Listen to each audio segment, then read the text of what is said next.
Assalamualaikum warahmatullahi wabarakatuh. Selamat sore, ya. Saya Bapak Sopyan. Hari ini kita akan membahas tentang MTK Wajib 8 kelas 11 mengenai aplikasi integral. Oke. Sebagaimana dijelaskan pada materi minggu yang lalu tentang MW7 tentang integral, basicnya integral, bahwa integral merupakan kebalikan dari turunan. Jika misal sebuah fungsi y sama dengan fungsi dari x atau y sama dengan fx, maka turunan pertamanya dy per dx ditulis f aksen x. Kalau kemudian kita nyatakan dalam bentuk dy sama dengan f aksen x kali dx. Kemudian kita berikan integral keduanya. Integral dy adalah y sama dengan integral f aksen x dx. Y-nya tadi apa? Fx. Fx sama dengan fx, berarti fx sama dengan integral f aksen x. Ini persamaan 1. Jadi fx adalah integral turunannya.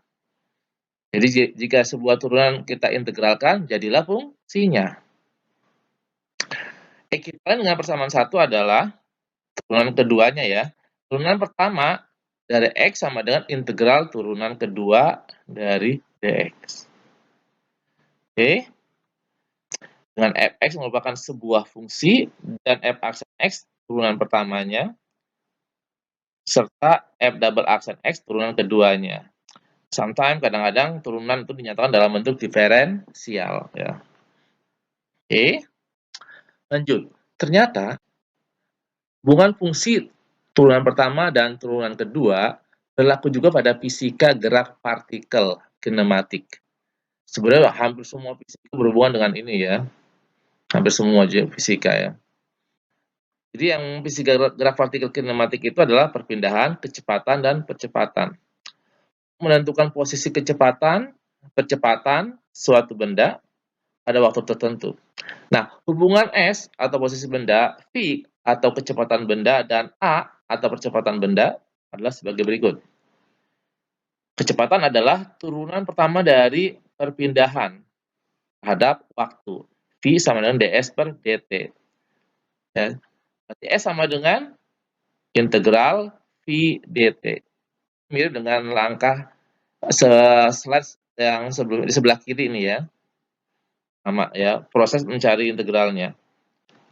Dan A sama dengan atau percepatan sama dengan turunan pertama kecepatan terhadap waktu dv per dt. Berarti mencari kecepatannya, kita integralkan percepatannya. Atau V sama dengan integral A dt. Untuk penyelesaian soal terkait materi ini, jangan lupa kan rumus minggu lalu. Ya, di MW7 yaitu rumus integral, basicnya.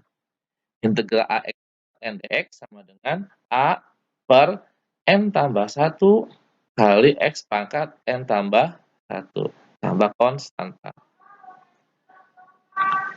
Oke, lanjut. Soal gacuan nomor 1. Ya. Nah, ini turunan keduanya diketahui. Turunan keduanya adalah 12X. Turunan pertamanya, nah untuk X sama dengan min 1 sama dengan 5. Dan fungsinya untuk X sama dengan 1 sama dengan 3. Yang ditanyakan fungsinya. Oke. Langkah pertama adalah kita gerakan dulu turunan kedua, maka kita dapat turunan pertama. Kemudian kita integralkan turunan pertama, kita akan dapat fungsinya. Kita lihat stepnya. Nah, dari persamaan 2, turunan pertama adalah integral turunan kedua. Kita masukkan turunan keduanya, yaitu 12X. Turunan pertama sama dengan integral 12X dx. Berapa integral ini? 12. X-nya pangkat 1 nih ya. Berarti 1 per 1 tambah 1. X pangkat 1 tambah 1. Atau 6X kuadrat. Tambah konstanta. Ini turunannya. Dari soal diketahui. Ya. Untuk sama dengan min 1, turunan pertamanya bernilai 5. Jadi kita masukkan X min 1 sama dengan 6 kali min 1 kuadrat tambah C. Ya. Maka kita peroleh F aksen min 1-nya 5 sama dengan 6 tambah C sehingga C sama dengan min 1. Nah, berarti langkah ini untuk mencari nilai konstantanya. Ya. Kita dapat fungsi turunan yang pastinya ya, yaitu F aksen X sama dengan 6X kuadrat tambah yang tadinya C diganti C dengan min 1. Jadi 6X kuadrat min 1. Kira-kira langkah berikutnya apa ya? Fungsinya kan? Nah, fungsinya adalah integral dari turunan pertama. Dari persamaan 1, fungsi adalah integral dari turunan pertama fungsi tersebut. Jadi fx sama dengan kita integralkan fungsi yang tadi diperoleh langkah sebelumnya, yaitu f aksen x sama dengan 6x kuadrat kurang 1. Kita integralkan. Kita dapat x-nya 2x pangkat 3 min x tambah c. Jika kurang jelas ini, balik lagi lihat di MW7-nya ya. Rumus yang tadi tuh, yang integral ax pangkat n sama dengan a per n tambah 1 X pangkat N tambah 1. Setelah ini gimana nih? Dari rumus diketahui, dari soal. F untuk X sama dengan 1, nilai fungsinya adalah 3. Nah, F1 sama dengan 3. Kita masukkan aja X-nya 1. Akan dapat seperti ini. Maka kita dapat fungsi konstantanya, yaitu sama dengan 2. Maka fungsi kita peroleh 2X pangkat 3 min X tambah 2. Inilah fungsi akhirnya. Oke, jadi dari turunan pertama adalah integral turunan kedua. Fungsi adalah integral turunan pertama. Oke, jelas nomor 1 ya. Kita lanjut ke nomor 4. Sebuah benda bergerak dengan kecepatan v sama dengan 10 tambah 2t setelah t detik.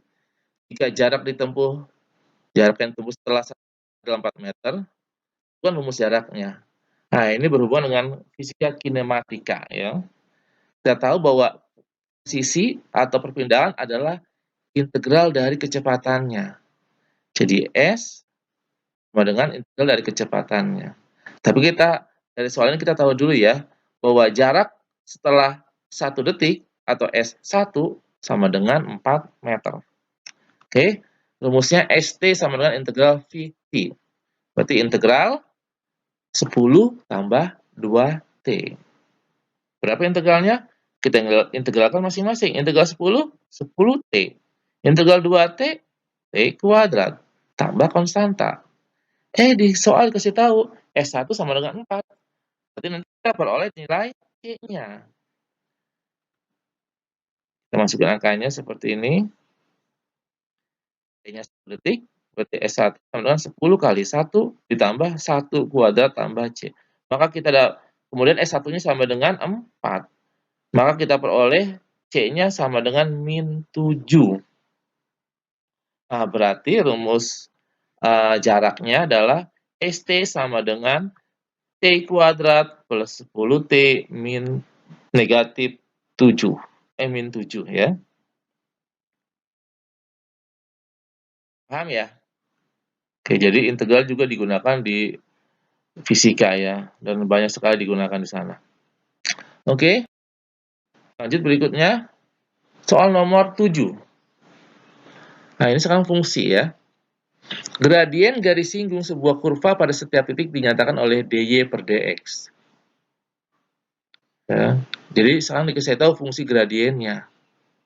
Dan ditanya fungsinya. Nah, biasa ada fungsi ditanya gradiennya. Sekarang dibalik. Jadi kalau fungsi ditanya gradiennya, turunan. Kalau gradien ditanya fungsinya, itu integral. Nah, gradien garis singgung merupakan turunan pertama dari sebuah fungsi. Berarti dy per dx itu adalah persamaan gradien. Ya. Berapa y-nya fungsinya? Ya dx-nya kita pindah ini. Nah, seperti ini. dy sama dengan 3x kuadrat min 6x tambah 1 kali dx. Kita integralkan masing-masing, jadilah y sama dengan integral 3x kuadrat. Kemudian ya kita integralkan. Jadi x pangkat 3 min 3x kuadrat tambah x tambah c. Berapa c-nya ya? Kita masukkan 2, min 3. Berarti x-nya 2, y-nya negatif ya.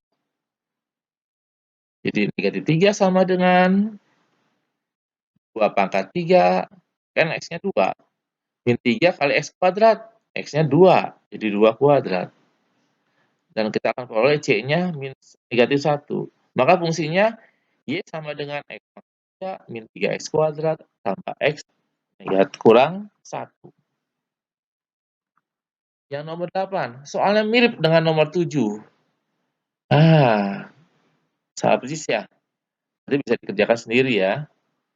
Hanya seperti ini. Sama dengan soal nomor 7. Oke.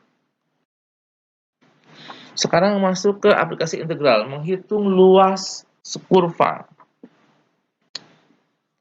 Integral dapat juga digunakan untuk menghitung luas daerah tertutup. Ya, kalau bicara luas pasti daerahnya tertutup. Ya. Yang dibatasi oleh 2 buah kurva atas dan bawah, serta batas kiri dan kanan. Tutup. Kalau atas sama bawah, kiri sama kanan, ya, tertutup. Batas kirinya A, kanannya B, merupakan batas integral tertentu, sebagaimana dijelaskan di materi MW7. Integral tertentu ya. Gambar di bawah adalah kurva Y sama dengan Fx dan Y sama dengan Gx, dengan F atas Gx. Ya, jadi lebih besar dibanding Gx pada interval A sampai B. Jadi fungsi yang di atasnya Fx, fungsi di bawahnya Gx, batas kirinya A, batas kanannya B, maka luas sama dengan integral A sampai B F kurang Gx. Ini diselesaikan dengan cara integral tertentu, seperti pada matematika wajib yang ke-7. Nah, itu kalau kurva dinyatakan dalam bentuk Y sama dengan X. Kan boleh aja, meski jarang ya, bisa dinyatakan dalam bentuk X sama dengan FY. Dari gambar ini, ya, batasnya sekarang bukannya X, A sampai B, tapi Y. Y-nya sama dengan C, dan Y sama dengan D. Maka integralnya jadinya FY kurang GY D DY. Yang berubah adalah Y-nya. Jelas ya? Yang berubah adalah Y-nya. Yang di atasnya tetap FY, yang di bawahnya GY. Ya. Lanjut. Nah, ini clue lain ya.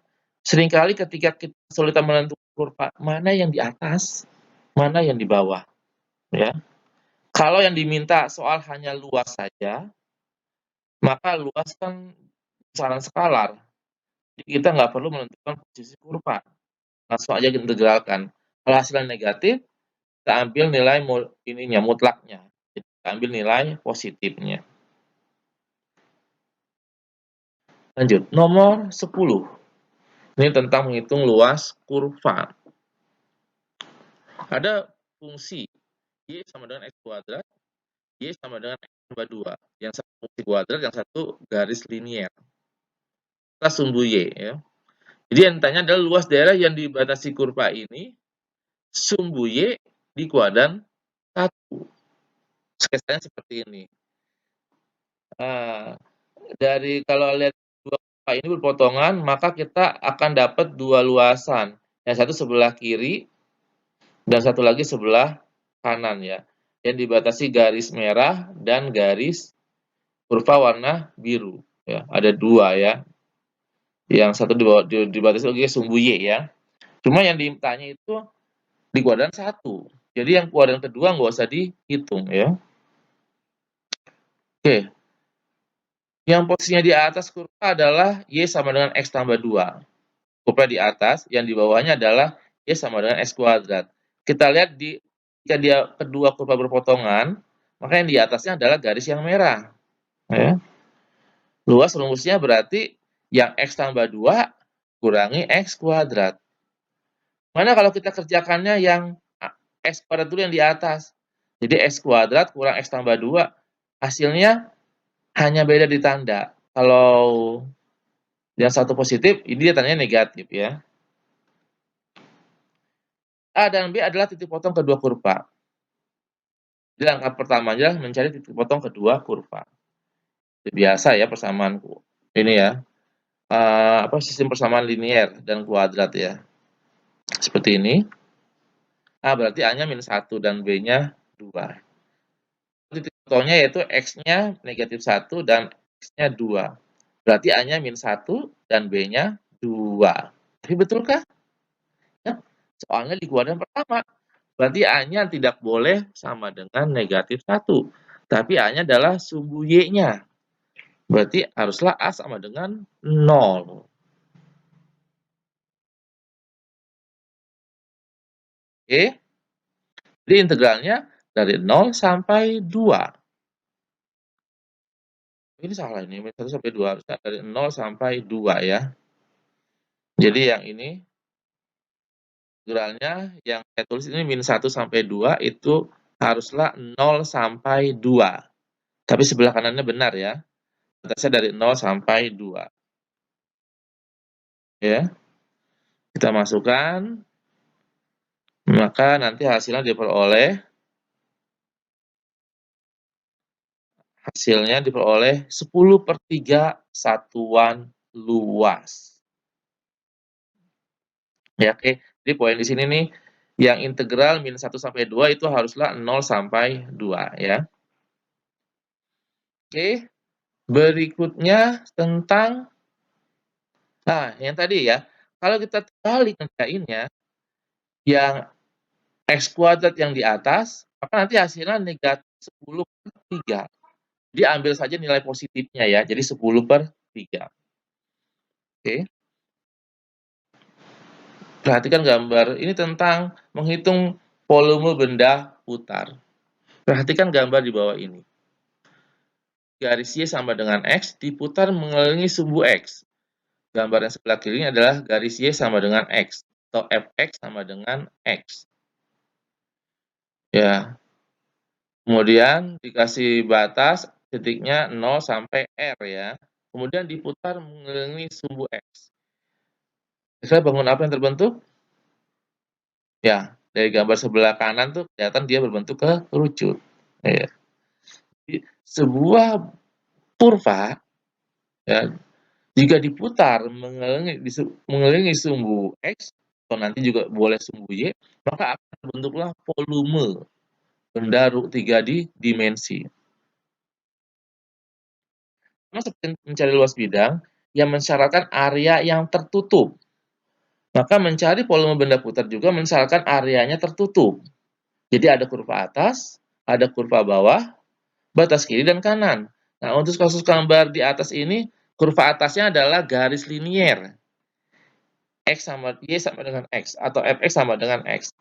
Kurva bawahnya sumbu X. Ya, sumbu X. Jadi bukan berarti ini nggak ada dua kurva, ini ada dua kurva. Cuma kurva bawahnya adalah sumbu X. Batas kirinya 0, batas kanannya R. Maka integralnya seperti ini. Dan rumus volumenya itu harus ada V-nya ya. Ada V. Integral A sampai B dikuadratkan ya. Dikurangi G kuadrat X. Nah, untuk kasus kerucut, batasnya dari 0 sampai R. Nah, terus itunya fungsinya adalah X, jadi X-nya kuadratin. Gx-nya karena sumbu X, berarti Gx sama dengan 0. 0 kuadrat ya 0. Background-nya ya. Nah, maka kita punya bentuk umum volume benda putar ya. Ada yang diputar sejauh 360 derajat terhadap sumbu X dan 360 derajat terhadap sumbu Y. Kalau nggak 360 derajat nggak jadi benda putar. Ya. Lanjut ya. Ini gambarnya. Ya. Diputar mengelilingi sumbu X, maka fungsinya ini Y1 tuh Fx, Y2-nya Gx, maka integralnya adalah I. Integral A sampai B, setiap fungsi dikuadratin. Dikuadratkan ya. dan dx, karena yang berubah x-nya, atau mengenali sumbu x. Nah, kalau mengenali sumbu y, rumusnya sama, cuma nanti belakangnya dy, ya, belakangnya dy, dan fungsinya pun terhadap y. Jadi x sama dengan berapa y misalnya, ya. Ini terhadap sumbu y. Lanjut. Ini contoh soal nomor 14. Tentukan volume benda putar yang terjadi jika daerah yang dibatasi oleh kurva ini diputar mengenai sumbu x sejauh 360 derajat. Ya. Boleh kita buat sketsanya dulu, atau nggak buat sketsanya juga bisa, ya. Tinggal cari titik potong kedua kurva, terus fungsinya dikuadratin, terus diintegralkan. Ya. Nanti kalau hasilnya negatif, ambil nilai positifnya. Ya.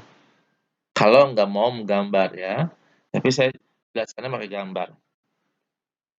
Langkah awal mencari titik potong kedua kurva. Saya nggak pakai gambar, ya. Oh, langsung. Potong kedua kurva, dapat x-nya 1 dan x-nya 2. Berarti batas bawahnya 1, batas bawahnya 2. Volumenya seperti ini. Ya. Terus volume benda putarnya. Oke, lihat. X-nya itu 2x kurang x kuadrat. Ya. Itu dikuadratin dulu. 2x kurang x kuadrat dikuadratkan. Terus y2-nya 2 kurang x dikuadratkan. Ini bukan dikali 2, ya, tapi dikuadratkan. Ya. Oke. Nah, hasilnya seperti ini, ya, integralnya. Oke. Jadi yang sebelah kiri ini yang paling bawah dikurang 2 min x, terus ada lagi kurung, terus ada kurung tutup, ada lagi angka 2. Ini artinya kuadrat, ya. Bukan dikali, tapi kuadrat. Oke. Udah menjadi seperti ini, kemudian kita integralkan. Ya. Ini tolong perhatikan, ya. Coba dilihat. Batasnya dari 1 sampai 2. Masukin x-nya 2, jadi 2 pangkat 5. Terus sebelah kiri, x-nya sama dengan 1. Min 1/5, 1 pangkat 5, min 1 pangkat 4. Saya tulis, ya. Singkat, ya. Oke, jadilah 1/5pi, satuan volume. Semoga pembelajaran online ini bisa membantu kalian. Jika ada pertanyaan, silakan kirim ke strategis, ya. Iya, ini adalah tentang kegiatan belajar mengajar strategis mulai semester ke depan. Silakan kalian yang ingin daftar, ya, yang kelas 11, karena semester depan kalian sudah masuk kelas 12, sudah harus mempersiapkan untuk SN, MBPTN, SBMPTN untuk masuk perguruan tinggi. Oke, assalamualaikum warahmatullahi wabarakatuh.